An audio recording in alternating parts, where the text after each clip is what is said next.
Regaló el coche a Estados Unidos.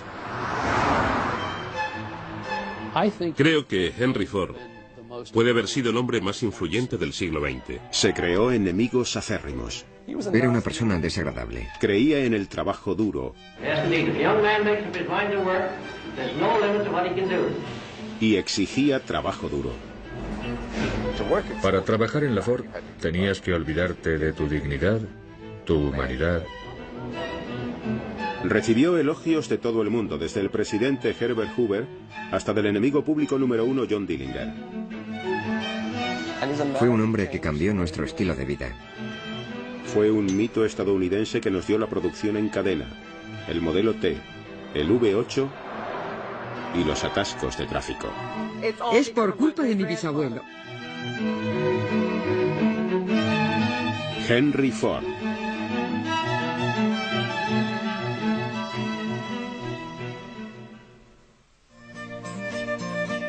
Henry Ford, el hombre que dio el coche y la producción en cadena a Estados Unidos, nació cuando aún se estaba librando la Guerra Civil estadounidense. El 30 de julio de 1863, William y Mary Ford, propietarios de una de las granjas cedidas por el estado más rentables de Dearborn, Michigan, tuvieron su primer hijo que sobrevivió, un niño, Henry. A Henry Ford no le gustaba la difícil vida en la granja en la que había nacido, pero al menos la escuela local, con solo un aula, le ofrecía un modo de escapar de las largas horas y de las interminables labores que dicha vida requería. Además, poseía una curiosidad natural. Henry Ford era un mecánico de nacimiento, poseía una habilidad innata. Uno de los primeros momentos en los que hizo gala de dicha habilidad fue cuando, con motivo de su 13º cumpleaños, le regalaron un reloj. Como otros muchos niños que querían saber el funcionamiento de las máquinas, Henry desmontó el reloj, pero al contrario que la mayoría, fue capaz de volver a montarlo. Desgraciadamente, en 1876 el tranquilo mundo de Ford se vino completamente abajo. Su amada madre, Mary, murió durante un parto. Henry tenía 12 años. La pérdida lo dejó sin norte. Existe una historia sobre la primera vez que Henry vio una máquina de trabajo. Esto ocurrió justo después de la muerte de su madre. Y los psicólogos se preguntan si acaso esto no provocó algún efecto. Si estos dos hechos no estarían relacionados. Iba paseando con su padre y vieron una máquina de granja, una de las que se utilizaban entonces, que se acercaba hacia ellos, pero con una particularidad. Se movía sola porque el ingeniero había colocado una cadena desde el eje hasta la rueda. Era como un motor de autopropulsión muy rudimentario, pero para Henry Ford fue el gran descubrimiento. Fue entonces cuando Ford descubrió que quería trabajar con máquinas. Así que a los 16 años dejó la granja y recorrió los 14 kilómetros que lo separaban de Detroit. Allí acabó encontrando trabajo en la Dry Dock Company, dedicada a la fabricación de barcos de hierro. Eso le dio la oportunidad de trabajar con motores. La educación práctica de Ford había comenzado. Después de 3 años trabajando como aprendiz, Henry Ford decidió que ya había aprendido todo lo que iba a aprender en la Dry Dock y regresó a la granja familiar. Pero se llevó consigo su amor por las máquinas. Empezó a trabajar para la Westinghouse Company, que hacía exhibiciones y reparaba máquinas por todo el sur de Michigan. Durante esta época, Henry conoció a una amiga de su hermana Mary. Se llamaba Clara Bryant, y enseguida supo que la quería. Al principio Clara se resistió, pero al final se rindió. Un día de primavera de 1888, luciendo un vestido que ella misma se había confeccionado, Clara Jane Bryant se casó con Henry Ford.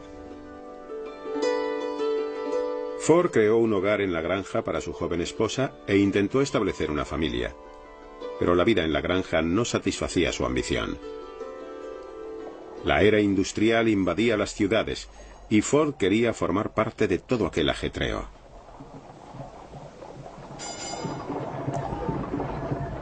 En un viaje a Detroit se despertó el interés de Ford por los automóviles propulsados con gasolina, como este construido por los hermanos Dodge de Springfield, Massachusetts. Se estaba produciendo una revolución y Ford quería participar de ella. En 1891, Henry Ford se traslada con su joven esposa a Detroit para trabajar en la Edison Illuminating Company. donde empezó a ascender rápidamente, llegando a doblar su salario inicial cuando fue ascendido a ingeniero jefe. El incremento en la renta sirvió de gran ayuda. El 6 de noviembre de 1893, Clara Ford dio a luz a un robusto niño, Edsel Bryan Ford. Con la inspiración renovada, Ford se dispuso a construir el vehículo propulsado con gasolina que llevaba tiempo rondándole en la mente. Henry Ford disponía de una capacidad de concentración enorme. Cuando trabajaba en un proyecto se convertía en una especie de profesor chiflado. Así, cuando construyó su primer motor de combustión interna, su propia versión de estos motores, estaba tan dedicado a su trabajo que se lo llevó a casa la noche de Navidad, cuando su pobre esposa estaba preparando el pavo y el resto de la comida. Cuando llegó, plantó el motor en medio de la cocina, lo metió en el fregadero y obligó a su mujer, que tenía las manos llenas de grasa y eso, a que le echara gasolina por la parte de arriba. Él conectó los cables y arrancó la máquina. Sobra decir que llenó la cocina de asfixiantes nubes de humo. En un cobertizo detrás de su casa, el automóvil de Ford cobraba forma poco a poco. Con la ayuda de algunos amigos de la Edison Company, empezó a construir el vehículo que él llamó cuadriciclo. Dicho nombre se debió a una buena razón. Su planteamiento era colocar dos bicicletas juntas y propulsarlas con un rudimentario motor de gasolina.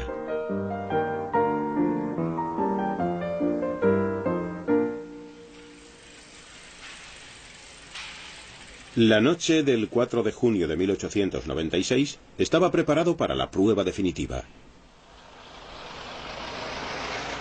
Aparte de la avería, el viaje fue un éxito. Henry Ford había construido su primer coche. Solo 3 años después se hizo con un patrocinador local para una carrera por Detroit. Cuando terminó la carrera, el negocio estaba firmado. La Detroit Automobile Company se inauguró con Ford como jefe de mecánicos.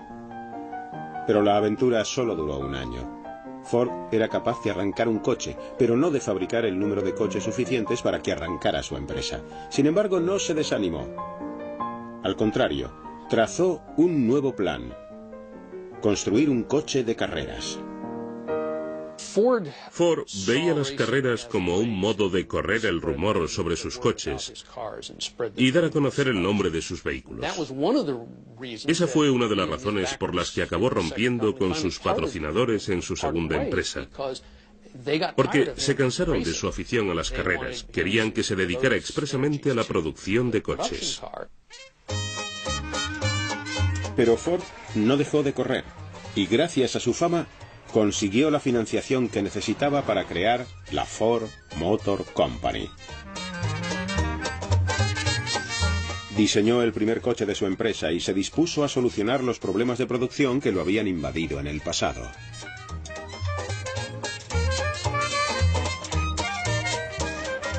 Abrió una tienda, contrató personal, sacó un coche y esperó.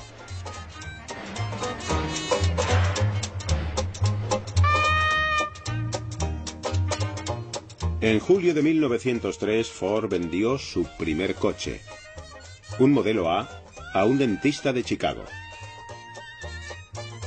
El 2 veces fracasado Henry Ford, ahora a sus 40 años, estaba a punto de vivir un éxito más allá de lo que jamás pudo imaginar.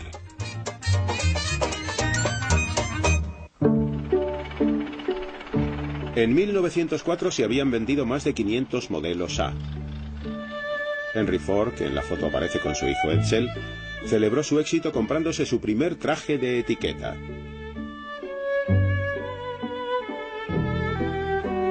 Simultáneamente, la Ford Motor Company subía el listón con el modelo B. Era más grande, más potente y considerablemente más caro que el A. Pero Ford no terminaba de estar contento con el concepto de un coche de lujo. Desde el principio, la fabricación de coches en Estados Unidos pareció estar marcada por dos corrientes. Había gente que pensaba que se trataba de hacer coches no tirados por caballos para los ricos, que los cargarían de cosas y los harían más pesados y lujosos. Y luego estaba Henry Ford, que pensaba que los coches debían ser capaces de recorrer caminos sin asfaltar y atravesar los arados de los campos. Un granjero tenía derecho a usar un coche y a quitarle una rueda y a arreglarle la cadena, al igual que cortaban árboles o descascarillaban el maíz. Eso fue lo que más le interesó desde el principio. Henry Ford trasladó su concepto a la tienda y estuvo probando hasta que dio con su coche ideal, el modelo T. El modelo T era sencillo, muy fiable para aquellos tiempos y muy resistente. Se levantaba mucho del suelo, tenía mucha distancia del suelo, lo cual ahora parece extraño que fuera considerado como ventaja, pero en una época en la que la mayoría de los caminos eran para carros, la distancia del suelo era muy importante y también era barato.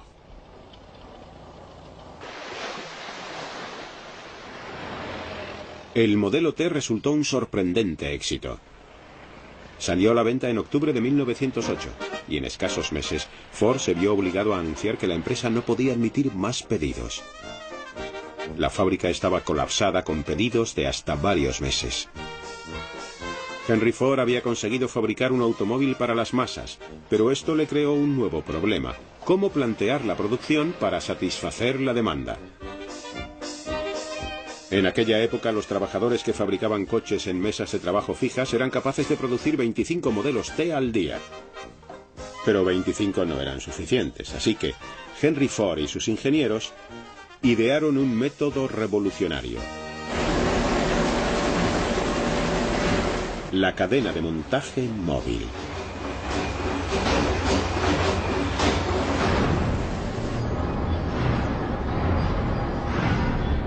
Agosto de 1913. Se pone en movimiento un chasis en la planta de Highland Park de Ford. Se mueve recorriendo una cadena de hombres y piezas cuidadosamente dispuestos. Eficacia máxima. Con el antiguo sistema, un hombre tardaba 12 horas y media en fabricar un modelo T. Con el chasis en marcha, ese tiempo se reducía a más de la mitad. Un año después, solo se tardaría 93 minutos en fabricar un coche. Con una producción cada vez más eficaz, Ford pudo reducir el precio de sus coches en cientos de dólares. La reducción de precios le permitió conseguir lo que siempre había considerado sus dos objetivos en la vida: acercar los placeres del automóvil al mayor número de personas posible y crear más puestos de trabajo bien pagados para los obreros. Pero había un factor de la ecuación que aún no se había considerado: la producción en masa consumía al trabajador. El obrero solo tenía que realizar una única labor cuando la pieza pasaba por su puesto una y otra vez, hora tras hora, día tras día. La repetición infinita pasaba factura. Para trabajar en Ford en aquella época, debías dejar de lado tu dignidad, tu humanidad y tu sentido de ti mismo. No teníamos ningún control sobre las cosas. Estábamos a merced de la Ford Motor Company. Si trabajabas en la cadena, sudabas hasta quedar absolutamente exhausto. Eres una especie de esclavo. Te ibas a la cama por la noche y soñabas con el trabajo. Te pasabas la noche trabajando en sueños. El volumen de ventas se convirtió en un problema tal que la empresa tuvo que contratar a cerca de 1000 hombres por cada 100 puestos de trabajo que pretendía crear. Y contratar y formar trabajadores costaba dinero. Había que hacer algo. De nuevo Ford dio con una solución: la jornada de $5. Henry Ford pagaría a sus trabajadores más del doble del salario medio. Fue portada de todos los periódicos del país. Cientos de trabajadores se agolpaban a las puertas de la Ford Motor Company. La jornada de $5 respondía muy bien a los objetivos comerciales, pero Ford también quería mejorar las vidas de sus trabajadores.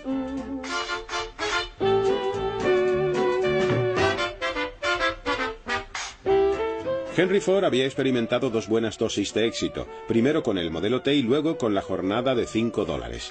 Con la seguridad que suponía el beneplácito de la opinión pública, empezó a considerar iniciarse en otros asuntos.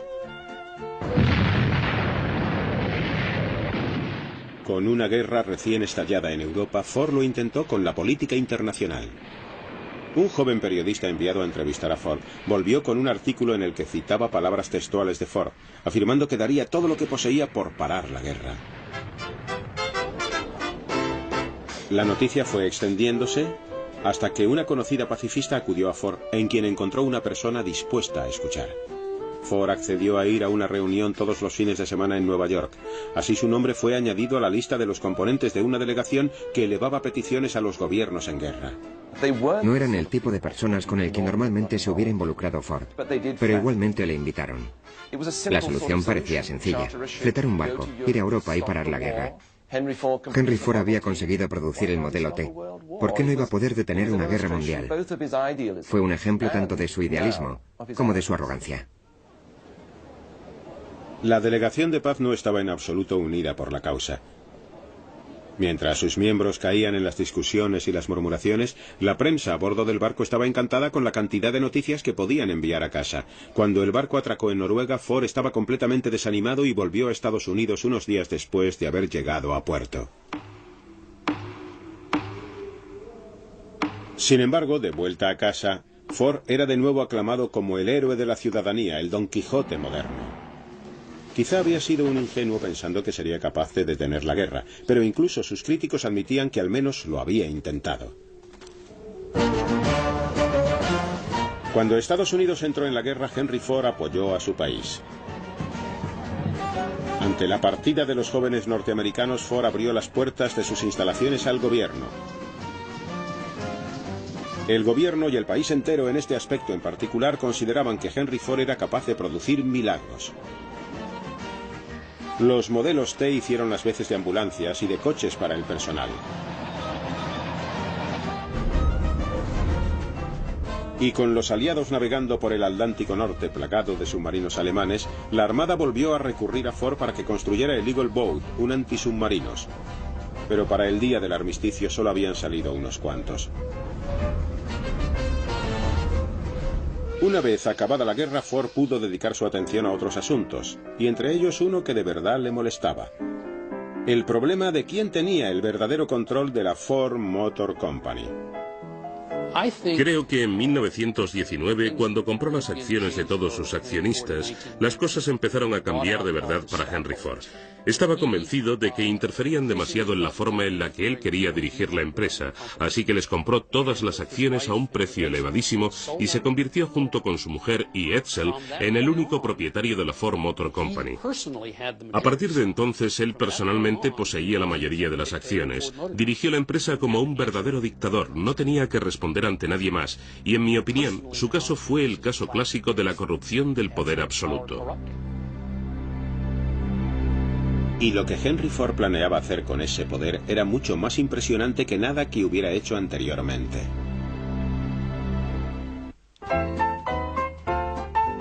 El hombre inteligente y estricto que dirigía la Ford Motor Company no se parecía en absoluto a aquel que era en su casa con su familia. Recuerdo que mi bisabuelo era muy alto y delgado y tenía una increíble fuerza en las manos. Me acuerdo de eso porque siempre que íbamos a verlos, primero me daba la mano y luego un beso y me saludaba, y yo pensaba: Dios mío, me ha roto algún hueso. Era muy dulce cuando se trataba de estar con niños. No se pasaba el día con no hagas esto o no hagas lo otro.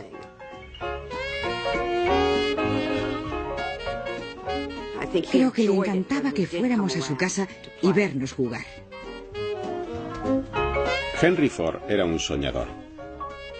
Una vez adquiridas las acciones de los otros accionistas, fue libre para hacer con la Ford Motor Company todo lo que su imaginación le dictara, y eso a menudo iba mucho más allá de la simple fabricación de coches. También construyó el tractor Fordson e intentó poner la aviación al alcance de todo el mundo con un avión pequeño y barato de un solo pasajero. Henry Ford trabajó en una primera ruta de mensajería aérea y en los primeros vuelos de pasajeros regulares promovidos por los chicos de Our Gang, nuestra banda. Construyó y fundó varias escuelas experimentales. Y en el Edison Institute de Greenfield Village, el Museo de Ford y la restaurada American Town rindió tributo al espíritu de la innovación, honrando a personajes tan grandes como su amigo Thomas Edison. Pero el más grande de todos los sueños de Ford fue la Rouge. Una planta que era en sí misma una máquina gigantesca. La construyó en la margen del río Rouge, en Dearborn, Michigan, y pasó a ser el complejo industrial más grande de la Tierra en aquel momento.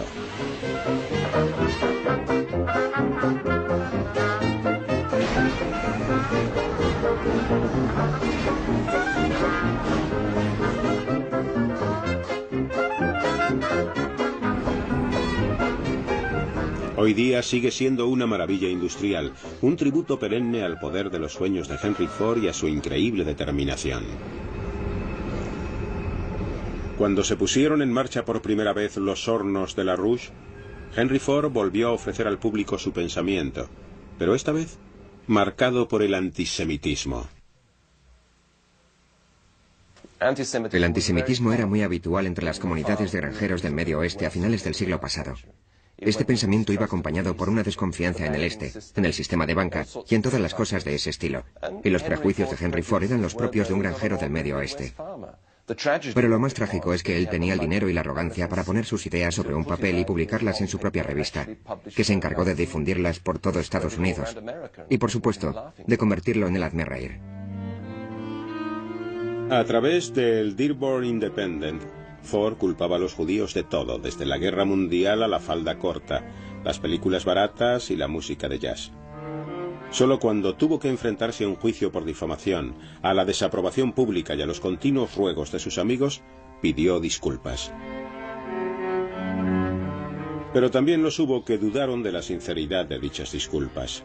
En julio de 1938 Ford aceptó la Gran Cruz Alemana, el más alto honor que el Tercer Reich podía otorgar a un extranjero.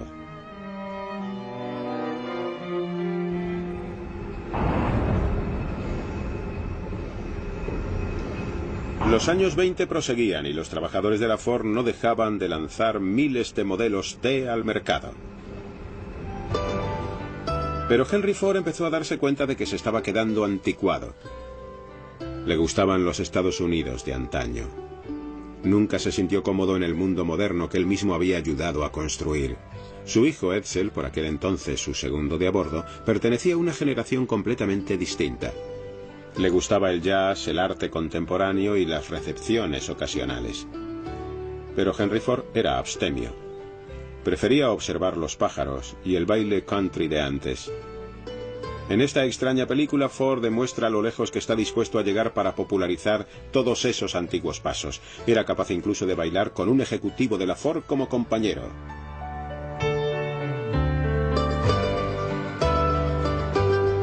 Mientras Henry Ford bailaba, el mercado experimentaba cambios inimaginables para él. Por primera vez en casi 2 décadas, el Tin Lizzie, la lata Lizzie de Ford, se enfrentaba a un serio competidor. El coche que puso en peligro el modelo T fue el Chevrolet.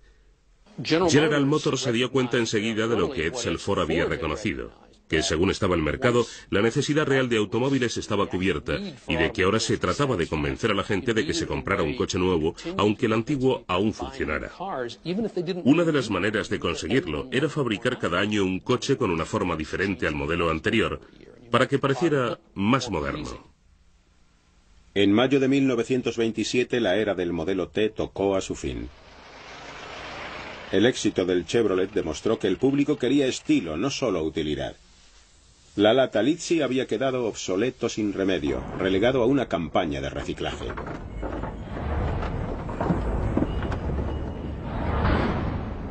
Durante años la Ford Motor Company se había dedicado a un solo objetivo, producir modelos T, pero el mercado exigía un cambio. Edsel fue el único que supo convencer a su padre, Henry Ford, de que tenían que volver a sacar el modelo A porque, bueno, el modelo T era un coche estupendo, pero llevaban fabricándolo 20 años y no habían incorporado apenas cambios. Y un cambio era justo lo que Ford necesitaba, pero llegó a un precio. Miles de trabajadores de Ford fueron despedidos. Tuvieron que quedarse sentados en sus sillones, mientras Henry Ford trataba de imaginar un modo de recuperar su posición en el mercado. A los 64 años tuvo que empezar de cero, pero el anciano propietario estaba preparado para el reto. Con el lanzamiento de un moderno modelo A, la Ford Motor Company resucitó a toda marcha. El modelo A era un coche magnífico. No era revolucionario como el T, no era un coche que sobrepasara las fronteras del diseño de automóviles, pero era increíblemente moderno, actual. El modelo A resultó todo un éxito para la sociedad de Henry y Edsel Ford. Durante años su relación había ido enfriándose. Henry quería que su hijo fuera más estricto, más tajante, y creía que contradiciendo públicamente las decisiones de su hijo y manifestando su desacuerdo con él cada vez que tenía oportunidad, provocaría la reacción de Edsel. Creo que era una persona más débil. No tenía esa fuerza. Es decir, Henry Ford era más estricto. Edsel era un hombre más agradable, pero siendo agradable, no necesariamente se llega lejos. Sin embargo, con el éxito del modelo A, Henry y Edsel Ford fueron en la misma dirección. Probablemente fuera el único coche en el que de verdad colaboraron estrechamente. Henry se dedicaba a los detalles mecánicos del coche y Edsel sobre todo al aspecto exterior del vehículo. Quizá, si hubieran sido capaces de colaborar así antes y de mantener esa estrecha colaboración, Ford no hubiera perdido su posición líder ante General Motors. Octubre de 1929. De Wall Street llegan noticias alarmantes. La bolsa ha entrado en crisis. Millones de personas se quedan sin trabajo.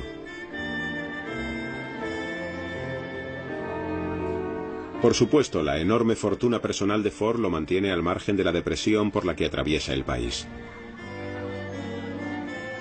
Normalmente, hablar en público dejaba paralizado a Ford, pero en esta ocasión reúne a sus amigos Thomas Edison y Harvey Firestone en un histórico programa de radio para dar su opinión acerca de la depresión.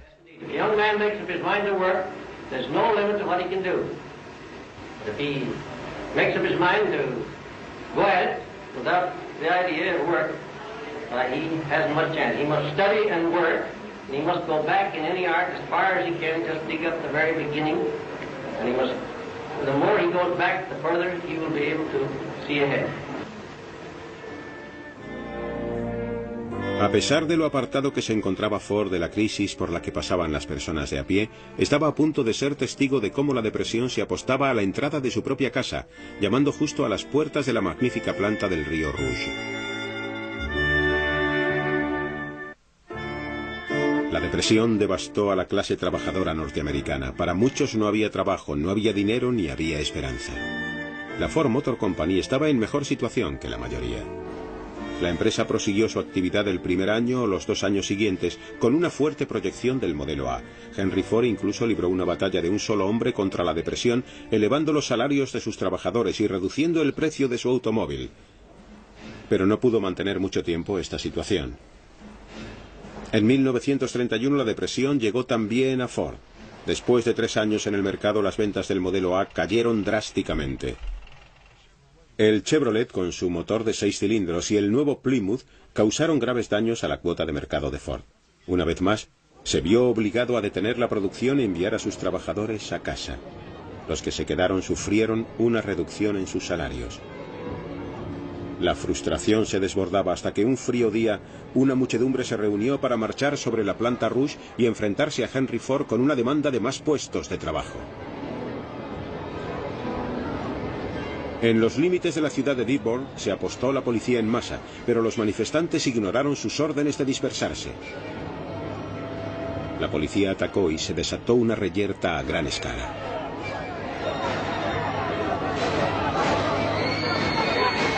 Al final, los disparos de pistola consiguieron dispersar a la multitud.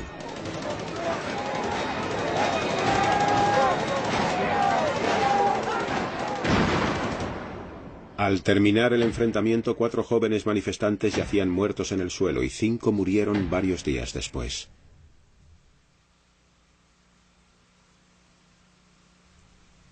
No hubo nuevos puestos de trabajo.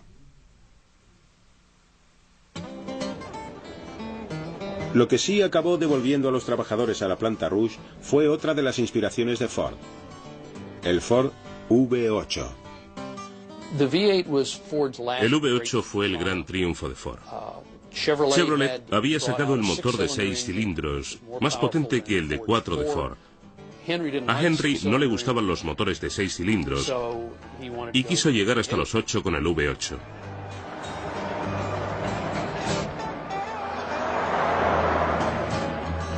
El V8 era un descapotable de 2 plazas capaz de recorrer de 115 a 130 kilómetros por hora y si le quitabas la capota aún corría más.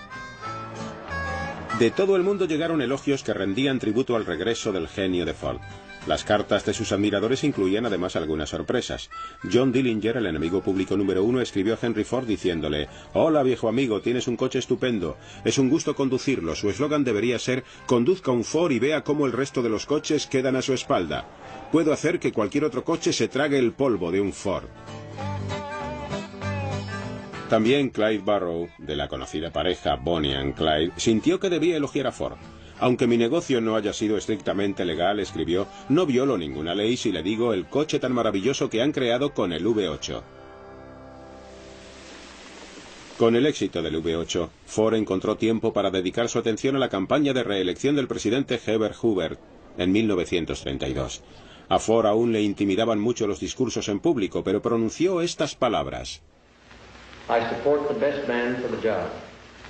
Herbert Hoover should be allowed to carry out his program, and I think he will.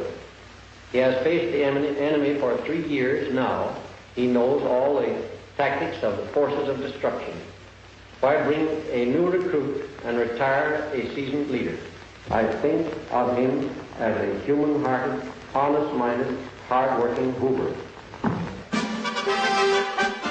Pero los electores no estuvieron de acuerdo con la opción política de Ford en 1932.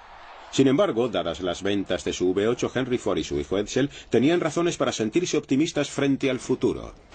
They've been asking us what we think of the coming year. All I can say is that we feel pretty good about the outlook.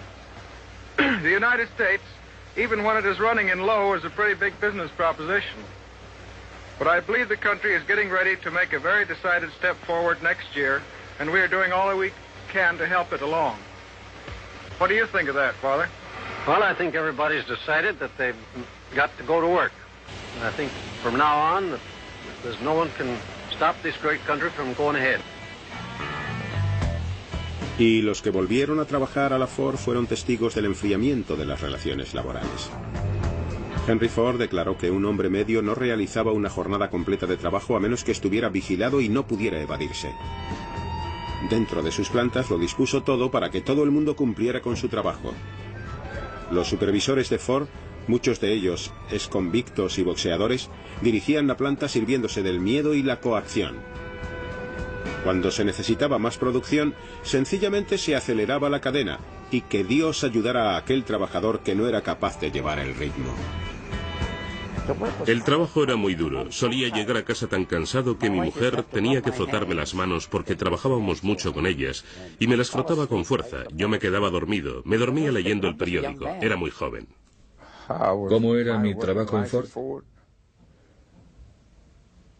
Nunca he estado en el infierno, pero debe de parecérsele mucho. Era como trabajar en el infierno. La violencia, las amenazas, las condiciones laborales y la vigilancia constante por parte de lo que entonces llamaban hombres estrella. Era como el gran hermano, siempre observándote. Henry Ford estaba detrás de todo. En los años 30 encubría lo que estaba haciendo a través del llamado Departamento de Servicio, tras el que también se escondían los matones contratados por Ford para atemorizar a los trabajadores. Pero sin duda eso era lo que quería Henry Ford. Se había hecho mayor, sus arterias se habían entorpecido y con ello su espíritu. Era un hombre muy distinto al idealista que puso la empresa en marcha. Ford y sus trabajadores habían recorrido un largo camino juntos. Durante todos esos años, primero a través de la generosidad y luego de la intimidación, había sido capaz de mantener la cadena alejada de los sindicatos, incluso después de que Chrysler y General Motors los organizaran. Pero al final, en mayo del 37, las hostilidades llegaron a su culmen. Los organizadores sindicales liderados por Walter Reuther y Richard Frankenstein recibieron un permiso para entregar panfletos en Ford. Lo hicieron desde el paso elevado que llevaba a la planta, pero tuvieron que enfrentarse a los miembros del Departamento de Servicio de Ford.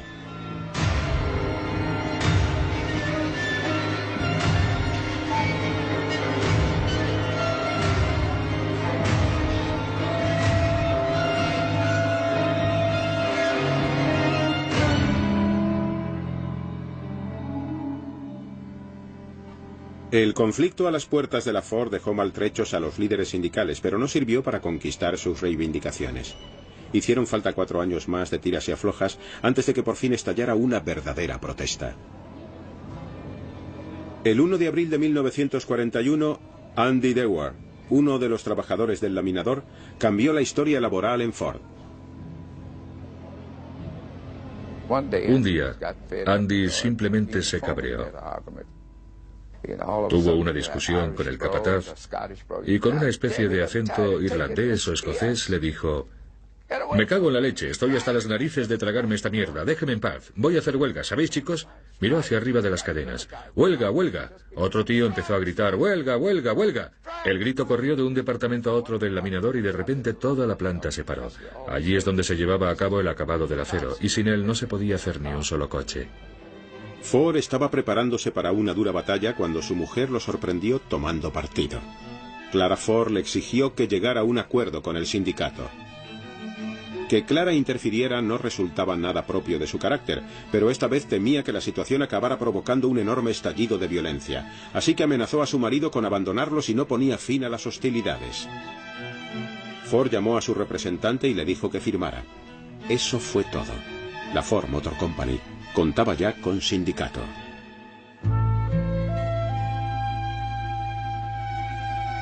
Aunque la paz se restableció temporalmente, Henry Ford estaba a punto de enfrentarse a una enorme tragedia en el plano más personal.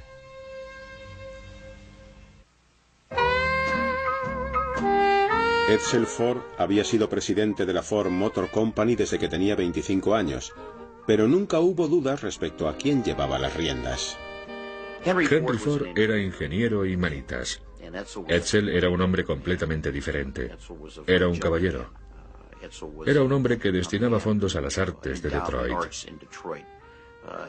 Era el diseñador. Un manitas moderno. Un hombre con el que me da la sensación que su padre, Henry Ford, tenía dificultad para relacionarse porque eran personalidades completamente opuestas.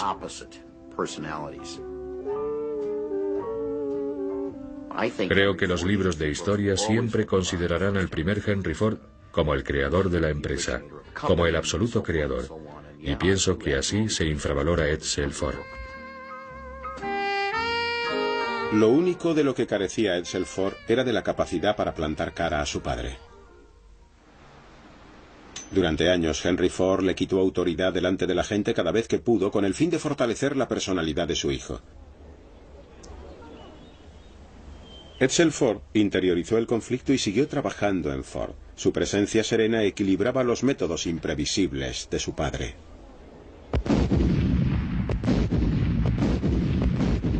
Cuando estalló la Segunda Guerra Mundial, los aliados sufrieron una derrota tras otra. Lógicamente, el país recurrió a la industria para pedir ayuda. Se esperaba que cada uno aportara su granito de arena.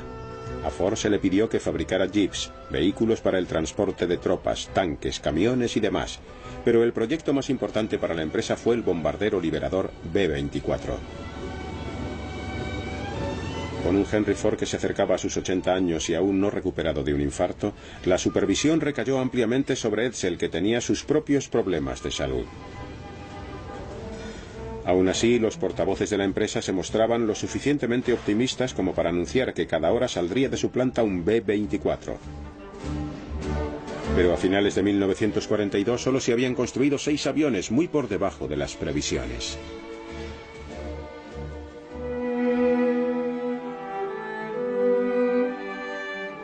En mayo de 1943, Edsel Ford murió.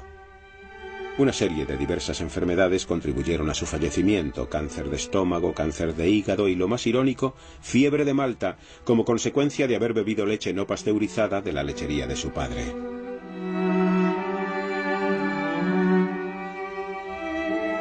Se dice que Henry Ford nunca fue el mismo tras la muerte de su hijo.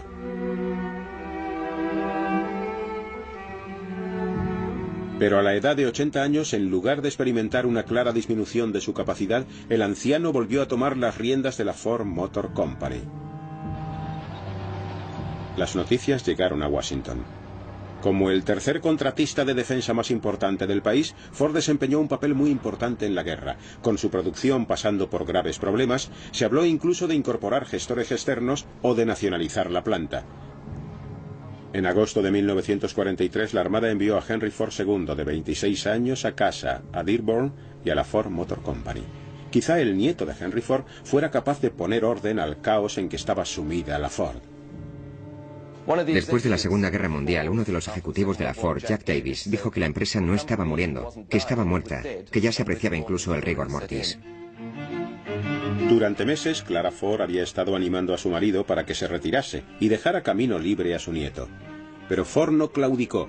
Al final, la viuda de Edsel, Eleanor, se enfrentó a su suegro. Amenazó con vender sus considerables participaciones en Ford si su hijo no era nombrado inmediatamente presidente.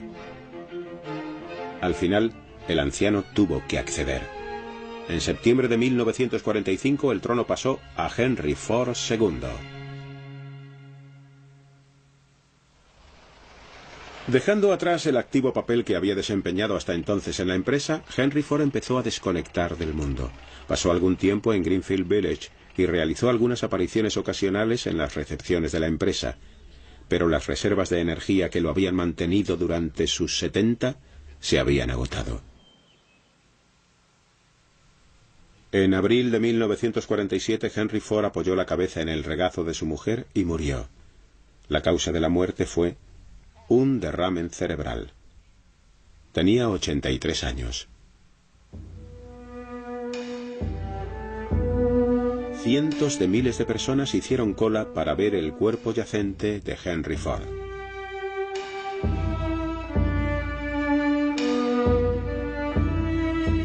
Algunas fábricas cerraron. Otras guardaron minutos de silencio. En total se calcula que cerca de 7 millones de trabajadores demostraron sus respetos al hombre que había cambiado irrevocablemente sus vidas.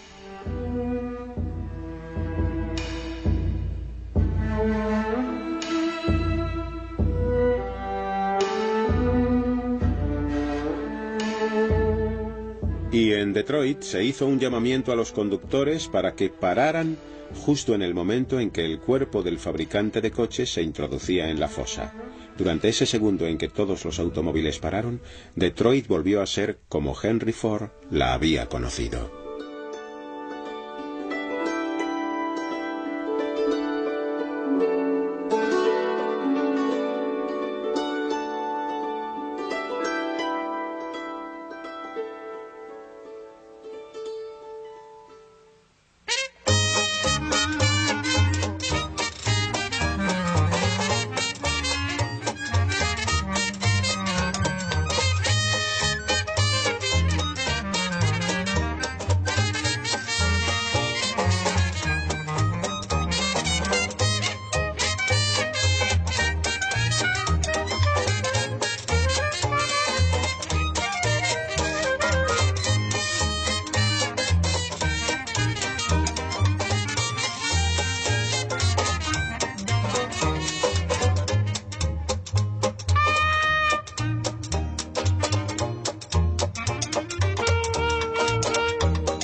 Canal de Historia.